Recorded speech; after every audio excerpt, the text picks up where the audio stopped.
You haven't lived until you've heard the show Americans are talking about. The show that launches its listeners to the height of humanity. The audio hour that travels the landscape of adventure. The sound that comforts more than the clip of your first bolt. It's the Ogden Outdoor Adventure Show!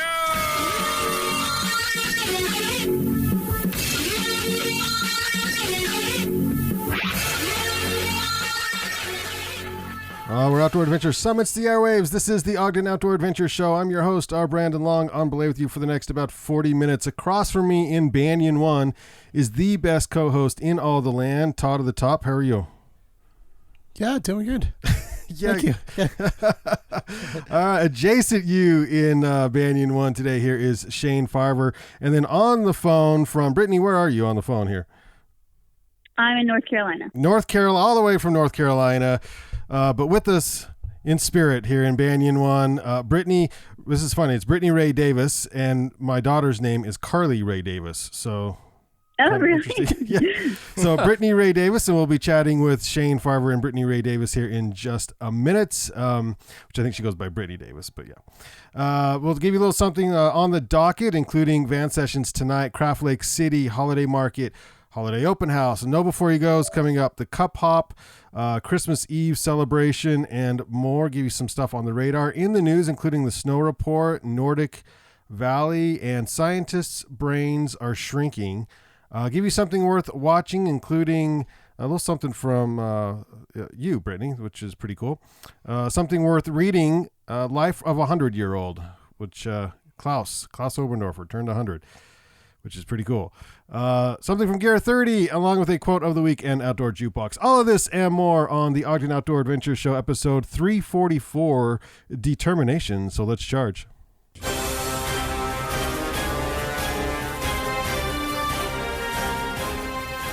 He summits with the agility of a mountain goat, flashes routes faster than UPS, is more intimate in the mountains than Jake Gyllenhaal. He's Todd to the Top.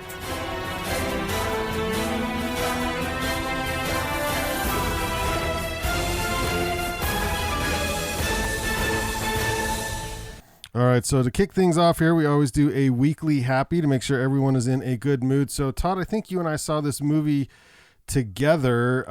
It's the XXX Return of Xander Cage. Is that right? Where he jumps out of and skis down the mountain, because this is totally normal. You just jump out of what is that, lookout tower, and ski through the jungle. Well, obviously he did it. We're watching it right now. I know, it's great. Xander, he's better than the rest of us. I tell you what, it's our weekly Vin happy Diesel right knows here. what's up. Is it the Vinster? The links that he goes to, I think, to just hook up cable for like a soccer game, I think. So if you haven't seen that intro, it's a little scene out of the XXX 2017 film. And it plays very real, let's be honest. And then if that doesn't make you happy, there's also a bear in a tree right next to a ski lift. Screw hibernating, says this bear. If you haven't seen this, I put it up at the Ogden Outdoor Adventure Facebook page. As you're cruising, look in the trees, people. When you're on the lifts, there could be a bear hanging out in the tree. I don't know. That's at Mammoth Mountain. So there are bears hanging out at Mammoth Mountain. It's because that bear got the first tracks. The skiers are all disappointed about it. It's totally true. All right, so on the phone with us now we have Brittany Davis, and then in the studio here, Shane Farver from Weber State. And now you approached me with this idea, Shane, because you recently had an injury. Yeah, I did. So a little more than a year ago, I had an accident in a climbing gym where I broke my L1 vertebrae, and there was a spinal cord injury that was a result of that. And I kind of had a definite wake-up call there where I had to figure out, how do I still be the outdoor enthusiast that I was, now dealing with these limitations due to my injury.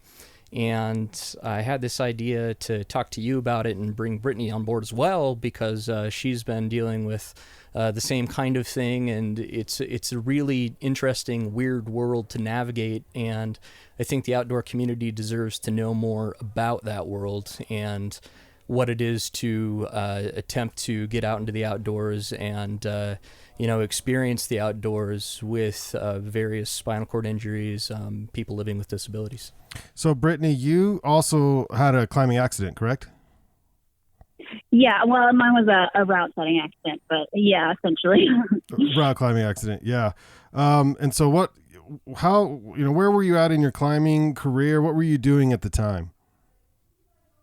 I had been climbing for about 10 years, and I was the strongest that I ever been. I was climbing outside all the time because I came from Florida. I moved to North Carolina specifically so that I could be closer to the mountains, to the southeastern boulders and stuff like that. And so I was getting really strong at being able to go outside and climb all the time and everything. And then, all that kind of went away for a while.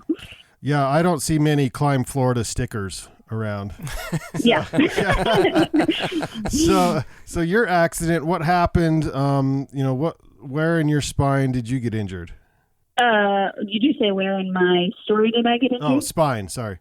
Yeah, your back. Oh, L1. Yeah. Same as Shane. Same L1. as Shane. Okay. Yeah, and then what happened? What was your mobility after? I had to relearn how to walk again and everything. I started on a walker and then moved to a cane, and then now I'm walking unassisted. Yeah, what was that process like? How long did how long did it go from not walking at all and whatever chances they gave you to walking?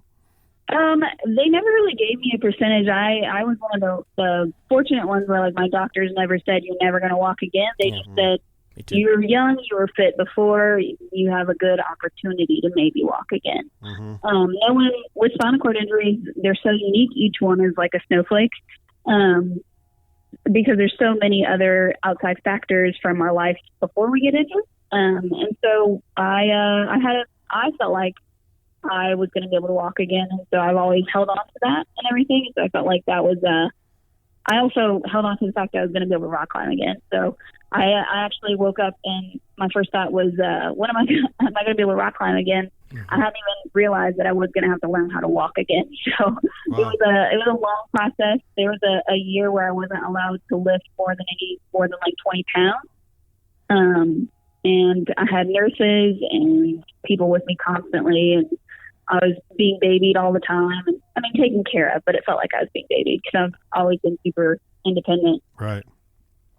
So there's a nice little YouTube documentary about 3 minutes long. It's called Rocks in Recovery, Brittany Davis paraclimber.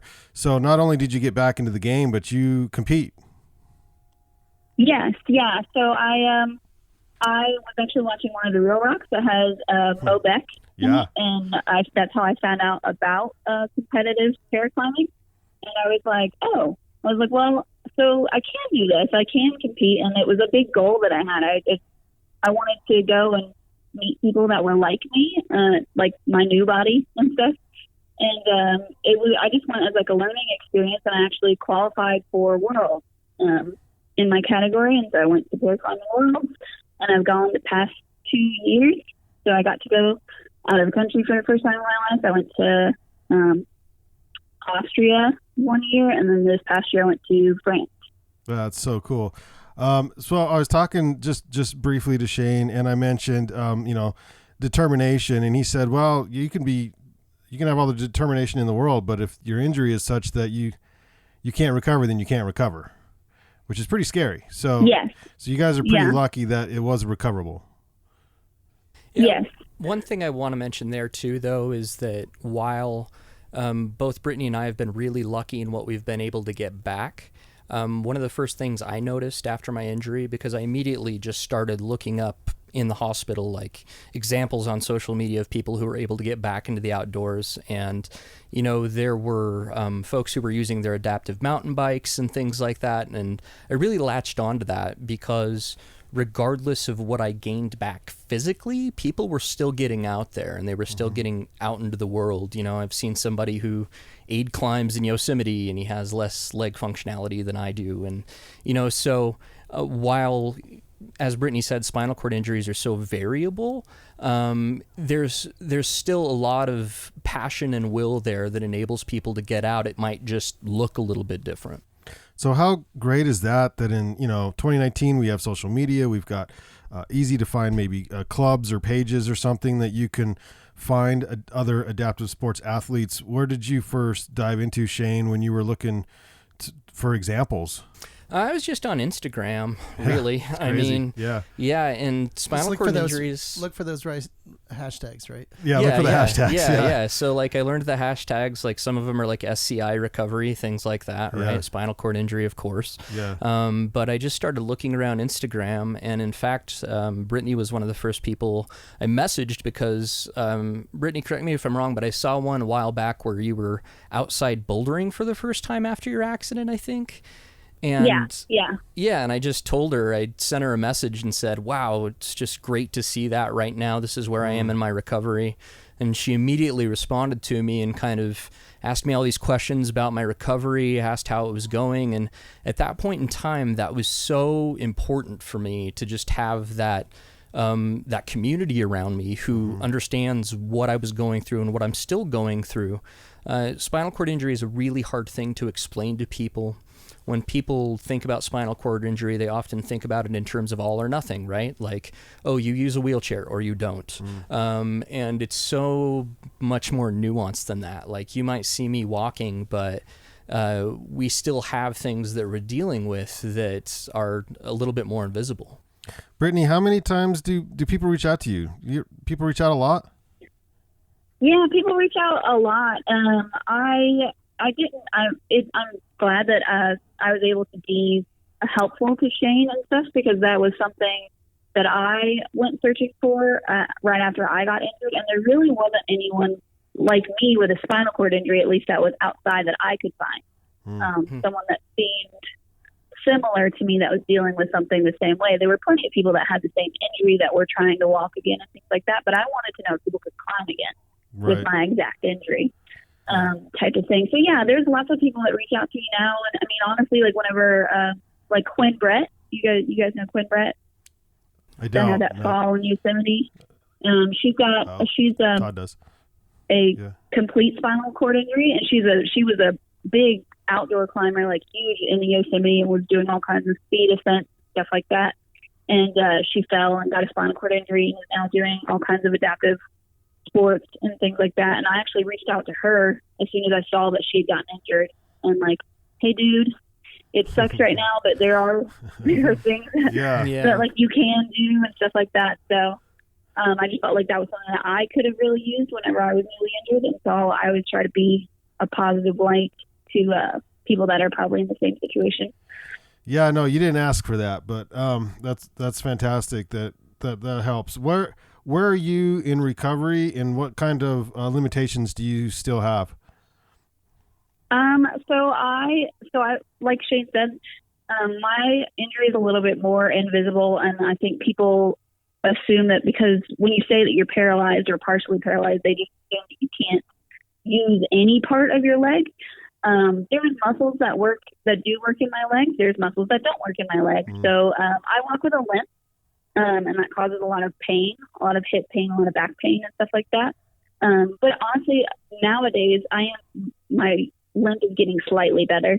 It's a very, very slow process. The healing recovery was quick in the beginning, and then as time has gone on, because I'm a little over 2.5 years out, the recovery is still happening, but it's much, much slower. So it's a very patient healing process that happens these days.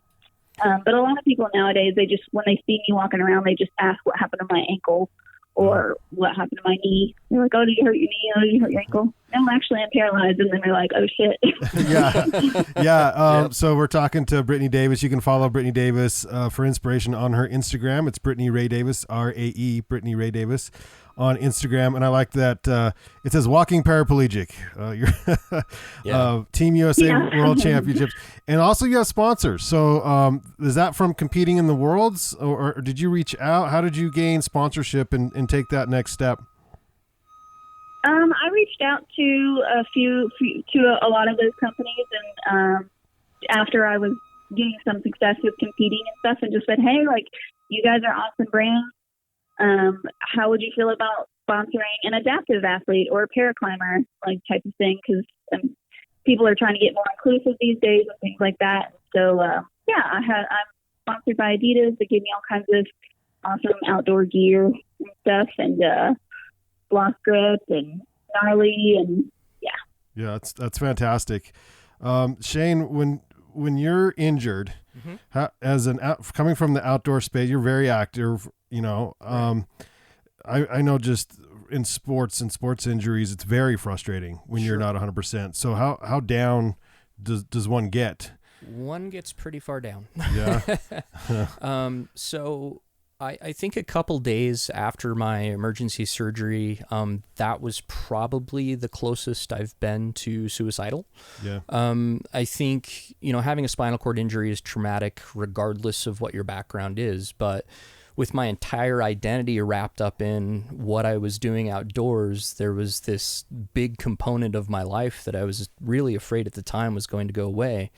Luckily, like Brittany, I had a fantastic surgeon who he kind of recognized that I was, having an extremely hard time. And he came in there and he said, you know what? You're going to do the things you want to do again. You're going to get out there. You're going to climb again. And that was basically all I needed was, just that pep talk, because I haven't looked back from that moment. I've had hard days for sure, but there are always these frustrations in the moment where you kind of forget. Like, I've been able to get it back on road bike, mountain bike. And, I'll try to climb a hill with my mountain bike and I'll have to hike a bike it and I'll get so angry. And then it's like, oh yeah, I broke my back. I forgot. Yeah. So, not quite 100%. Yeah.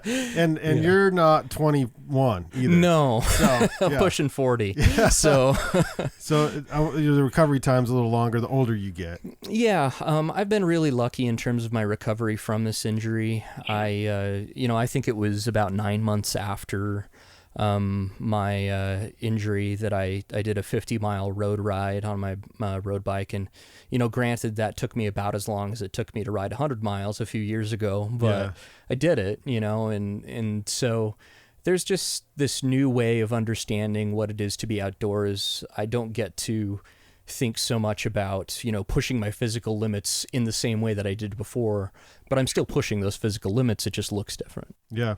Brittany, I love your attitude, and your video is fantastic. Again, everyone should check that out on YouTube. What are you doing when you're not climbing? Are you a student? Are you working? What do you do full time? I work at my climbing gym. Nice. I coach my competitive team of youth climbers and stuff. So I coach and I run all of the things at the gym. So my life is rock climbing. It always kind of has been since I found the sport. Yeah. Oh, that's fantastic. What's your future look like? Are you competing still? Yeah. So I have nationals coming up in March, the end of March, and then in 2021, I hope to qualify for Paraclimbing World Championship in Moscow. Very cool. Do they have paraclimbing in Olympics yet? They are working on it. It won't make it to this upcoming one, but possibly in the next one. It's like 90% sure that it will be in the next Paralympics. Todd has a question. So I got a question for both of you, and it was good to hear the support of your surgeon. And so that sort of answers that side of the question. But as far as the support from doctors encouraging you / perhaps discouraging you from pushing things too soon, too hard, too fast. And then I'm also curious about reaction from family, and then trying to get back to potentially that same place. Parents get a little nervous. Sure. Moms get a little nervous. Moms do get nervous. So what kind of response from your family? My family's been extremely supportive. They recognized that my outdoor pursuits were always a huge part of me. One of the first things my parents said after my accident was, "Oh, you're gonna climb again," and there are other family members who I haven't told that I've been climbing again, because I think it would cause a lot of worry on their part. But at the same time, I've had a lot of great support from friends and family, just in terms of getting back out there in any way possible. I've had friends join me on hikes, and one of the strange things about this injury is that I can walk on a flat surface just fine. stick me on a rocky trail and it all goes downhill very fast. So, well, and there's very few, paved tracks to the crag. Right. So, yeah. People movers. Yeah, little people movers. That's funny. It's a whole different thing. So, but I've had great support. Brittany, your family, friends, immediate group around you, fairly supportive? Oh yeah. My husband obviously is my biggest supporter. My family is mixed. They understand that climbing is my thing, and they're terrified though that I'm back climbing, especially outdoors. My husband is a little bit more actually like scarred mentally from the accident than I was, because he was out of town whenever it happened, so he got a call and freaked out. And I've never been hurt. I've never had an injury or anything like that. I've always been the one that like took care of everything. And whenever that accident happened, it flipped his world upside down. And so now he dads me a lot is how I say it. Yeah. He's very protective of me now, and like, well, he gets on to me if I don't double check things or triple check things or stuff like that. So, well, I mean, I guess we should ask that. Have you looked back at the accident and gone over it? Was it something that was preventable? Was it just a mistake, a bad day? What happened? Oh yeah, it was absolutely preventable. It was something that happened. Most like Brad Goatright, his accident was something that he knows what he should have done to fix that and everything like that. But it's just a split second decision that happens, and then so basically what happened with me is I got distracted for a split second and thought that I was attached to a piece of gear that I wasn't, and then got on the wall, and whenever I let go of the wall, it wasn't there. So it was just that's so scary. I know, I get paranoid. Like you double check so many times, it feels very OCD.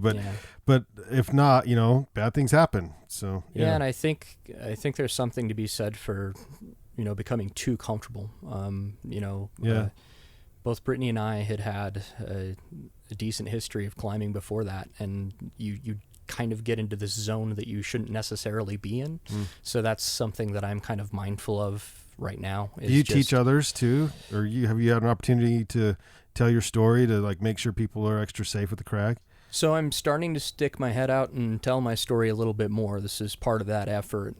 For the first year of my recovery, it was more about just figuring out, who am I now? How can I talk about this properly? And what does my life look like now? And now that segment of my recovery is over, I'm starting to talk about it more, obviously with you guys, and then with the University of Weber State, I'm going to be a part of the storytelling festival there and tell people my story there.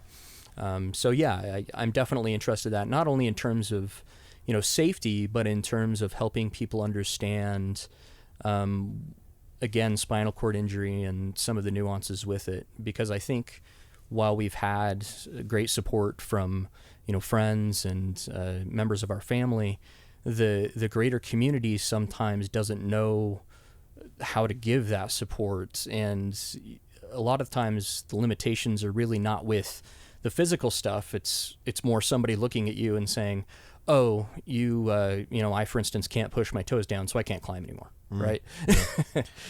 So you're like, don't use these excuses. And it's great because it's people like you and Brittany who really make me feel terrible about myself for not getting out more. No, not terrible, inspired. Oh yeah, that's right. The right word, inspired. All right, Brittany, thanks so much for spending some time with us. Anything else you want to say to those who maybe have small injuries, spinal injuries, or anything that's preventing them from maybe getting outside? I mean, don't put yourself in a box. There's so many ways to adapt to what you have your mind set on, and it might just take some letting go of some expectations and just putting yourself out there and seeing how it goes. Yeah, awesome. Well, thanks again, Shane. Thanks for setting this up. I appreciate it. And Brittany, we'll send you a link to this podcast too as soon as we have it published. Awesome. Thank you. So, thanks, Brittany. Again, that is Brittany Ray Davis. You can follow her on Instagram at Brittany Ray Davis. It's RAE Davis. And also check out the YouTube, that little video. It's great. It's 3 minutes long. Rocks and Recovery, Brittany Davis Paraclimber on YouTube. So, yeah, thanks, Shane. I appreciate it. Of course. All right. You sticking around? Or you got to take off? You got to be somewhere? Better take off. Okay. You're not locked in. You're good to go. So thanks for the opportunity, guys. Yep, really no problem, appreciate man. it. I appreciate it. Thanks for telling your story, and I'm glad course. you approached me with it because it's very inspiring, and I'm stoked to see you get out there. So thanks for let me giving know us if the you need a opportunity. belay partner this summer. Will do. Thank you. Right on. Coming up on the docket tonight, we have December van sessions at the Monarch building, 7 to 10. Thanks again. We've got 3 band lineup. Todd has been crushing the lineup, including a female-led, like, how do you say this band? It's like is it scream or is it just metal? Just metal. Metal, okay. Yeah. And I don't remember the full name of the band, but do you remember the name of the band, the full name? I had it written down somewhere. There was too much going on. I posted it earlier today, and I can't remember. 3 people lined up for tonight's band sessions. Craft Lake City all day tomorrow, and I guess it's the fat bike. If it freaking cools down a little bit, there's lots of ruts out there. There's a fat bike race up at Ogden Nordic or Own Nordic tomorrow as well. There's the holiday market all day at the front, holiday open house at the Nature Center. And then that's all tomorrow. It's all Saturday. Know Before You Go is next Thursday at Gear 30. There's a couple of cup hops left through the Ogden Nature Center. If you get a mug, you can go to 25th Street Grounds for coffee, get some coffee and a nice turtle mug there. That's on December 12th. Did you get your mug yet? No. I got to get my turtle mug. Yeah, we're not going to. There's only two times left, the 12th and the 20th. So we got to go. Is the 12th at the Nature Center? That's at Grounds for Coffee. Well, maybe the last one is the Nature Center. Oh, no, there's a couple left because tomorrow at the holiday open house at the Nature Center, you can get one there too.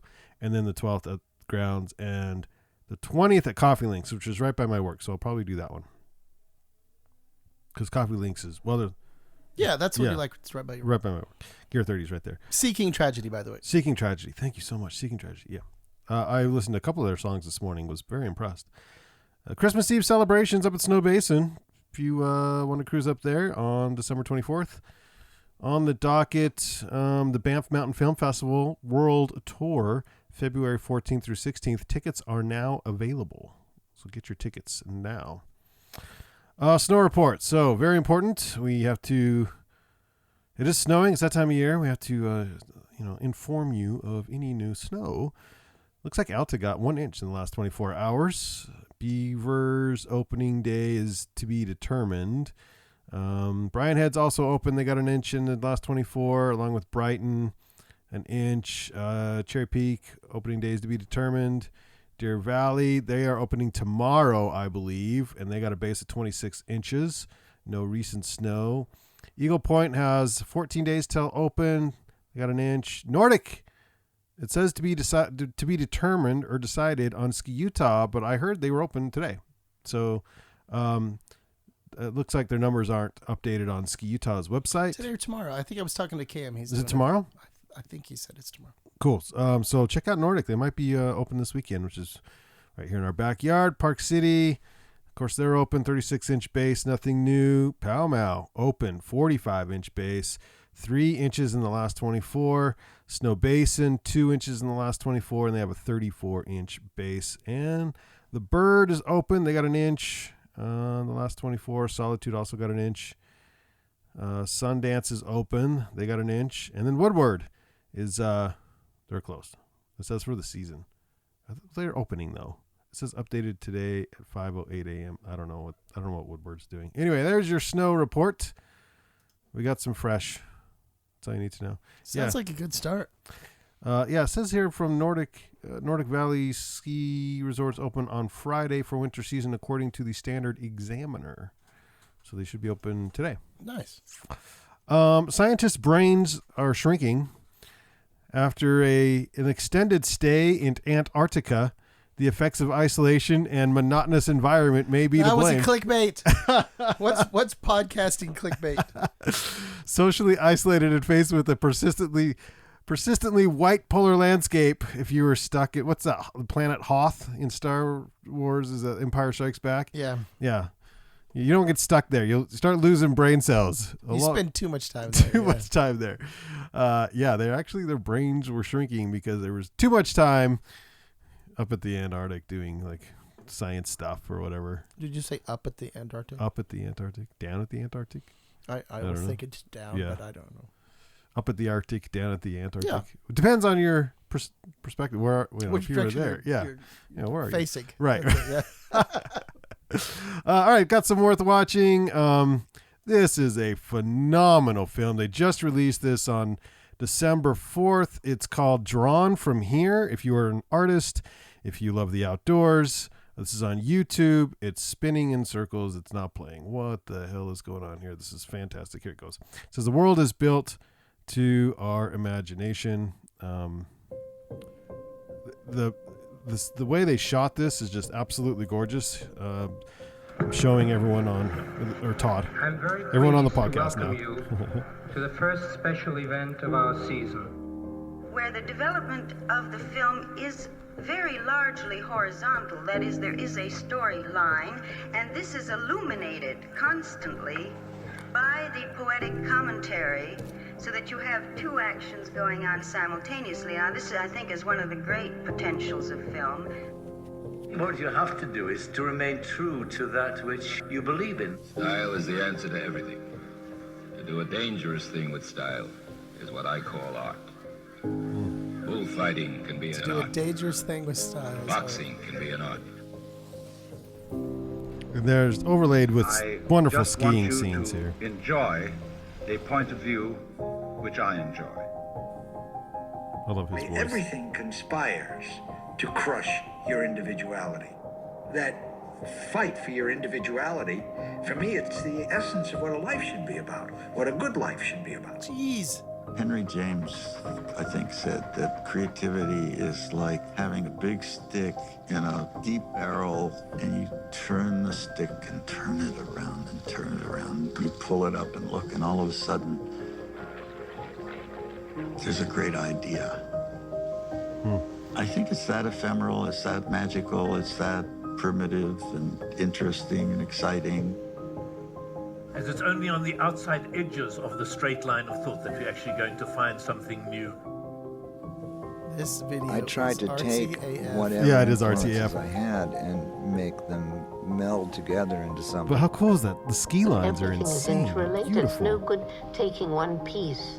If That's you a don't snowboard address there. the This is rest, it beautiful. just isn't going to work. Who put this together? So I found I was interpreting it, translating it's called it, Drawn from Here. trying to transmit or express it. And Nimbus Independent.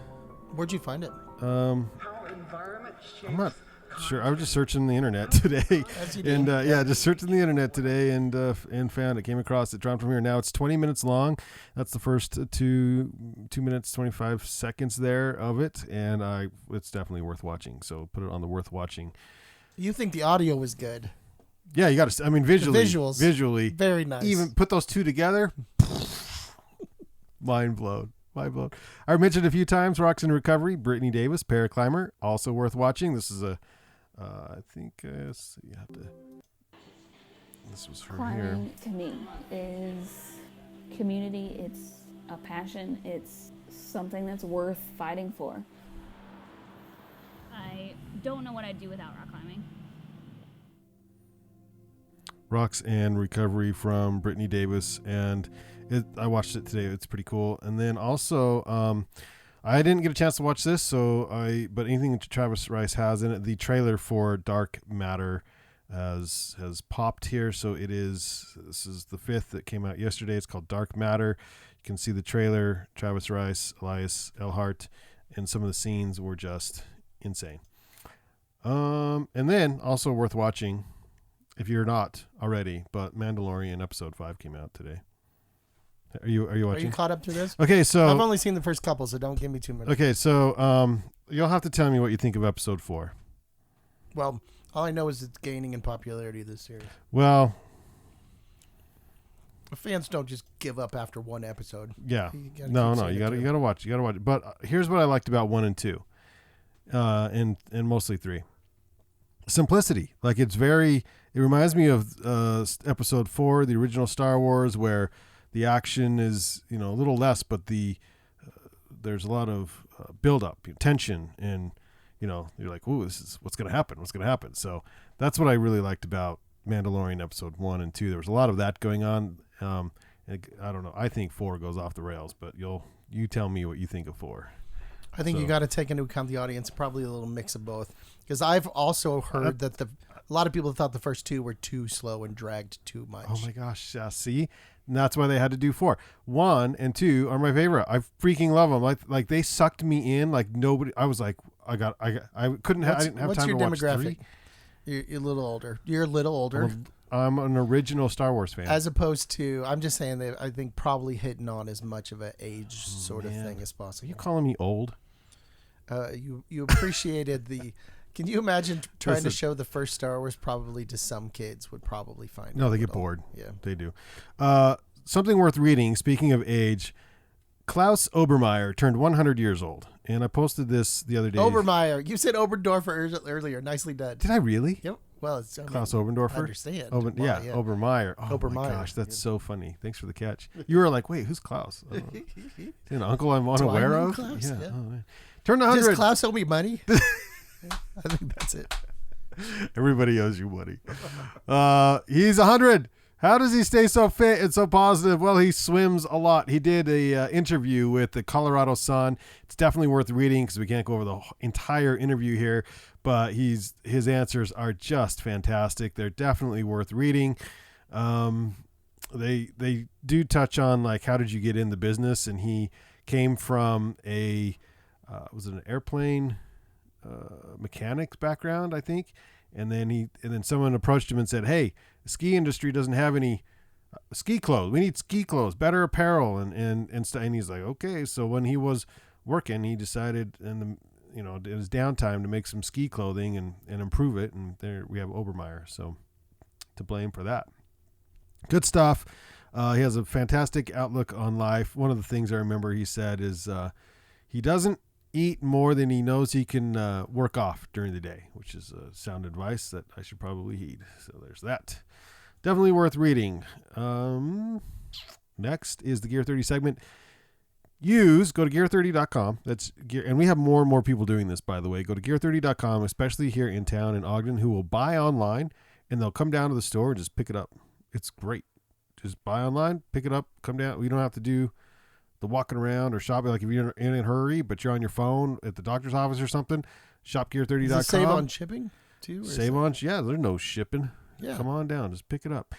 But here's what you can do is you can use code OOA at checkout only online and save 12% on your purchase. You can't do that if you come down to the store. No. So just go to gear30.com, use promo code OOA at checkout, save 12%. There you go. This week's weekly deals, we have Rab up to 25% off and Black Diamond 15% off. Brand new stuff. Brand new. We just got the new BD gloves in yesterday. New gear, so hot. So hot. This new gear, I tell you, we don't have it in the store. It's from SheFly. Pants with a hidden zipper so women can relieve themselves without exposing themselves. New brand SheFly, hot, so hot, hot new products. Pitched by SheFly Apparel co-founders Charlotte Massey and Bianca Gonzalez and Georgia Grace Edwards. They say we're revolutionizing women's outdoor pants with a patent-pending zipper design that allows everyone, not just men, to answer nature's call and pee outside without pulling their pants down. Because exposing yourself, you know what? Mosquitoes, dude. Mosquitoes are the worst. If you don't have to expose yourself to the mosquitoes, that's like fantastic. They said we conducted a survey and found that a third of women have had a bathroom accident outside in the last year because they couldn't get their pants down in time or couldn't find a private place to go. Many women get bladder infections from holding it in on the trail or just stop peeing outside because it's so cumbersome to pee. So they came out with a new product, SheFly Apparel. It solves all your problems. All right. You sound unconvinced. I believe it. It's the butter cookies. It's patent pending. It's patent pending. Also, listen to the Gear 30 Daily Gear podcast. Today's episode includes my take on one of my favorite pieces, which is the Outdoor Research Tantrum Windbreaker jacket. It's about 15 minutes worth of your time, and I cover the jacket, what it's good for, what it's not good for, and Greg and Chase had some ideas of their own about that jacket. So pretty lightweight. Very lightweight. Yeah, it should be in your pack at all times. This week's quote of the week: you don't have to pay taxes on jokes. Make life fun. It's your choice. And that's from Klaus Obendorfer Meyer. You don't have to pay taxes on jokes. Make life fun. It is your choice. That's from his interview with the Colorado Sun. Thank you, Banyan One, for powering today's 344th episode of the Ogden Outdoor Adventure Show. Look for us on Facebook, Instagram, iTunes, Spotify, and the Banyan Collective, Podbean app, Android, iPhones. All show notes are at the blog at thebanyancollective.com. So all of the worth watchings, we'll put them all up there. And if you're like, oh man, they're talking about the coolest stuff, I want to go look it up later, it's at thebanyancollective.com. Just click on Ogden Outdoor Adventure. So we're coming up on the end of the year. Yeah? I think so. It comes after Christmas sometime. Right. And so here's my thought. Okay. And I know we put this out there every now and again. It's time to put it out there again. Who do you guys want to hear? Let's talk to. Yeah, I love today's. That was great. I wouldn't have thought of reaching out to an adaptive sports athlete because I didn't know anyone. And then I didn't know that I knew Shane. Know Shane. Who should we know that we don't know? Yeah, who should we know that we don't know? Should we be telling? We want to tell those stories, and we don't know. So hit us up on Twitter at Ogden Adventure or at Banyan Podcast, or on Instagram at Ogden Adventure. What's our Banyan Collective? At the Banyan Collective on Instagram, I think. Or come down and see us. Hang out with us Thursdays typically, but yeah. Yeah. Fridays, first Fridays, Banyan Van Sessions. The studio's all right. Yeah. You guys need to come check it out. If you haven't seen it, it's open to the public. It's when it's open. Everyone's our friend when we're Yes. Come on down. Or reach out to us. We'll meet you down here. Sifting through hours of crappy music. Did you look at your Spotify 2019 playlist? But I don't do Spotify all that much. Yeah. I don't. Yeah. I was shamed on Facebook from what I didn't play on Spotify. Listen, folks, as you're saying, that's not the only place we get music from. Right. We get CDs and iTunes and all these other places. So, but I do use Spotify quite a bit, and the playlist was pretty fun to listen to. And one of the songs on there, which was it's been a favorite of mine for years, it's always on my mind. Little Pet Shop Boys. If you're familiar with this. As John Muir would say, the mountains are calling, and we must go. Let's go.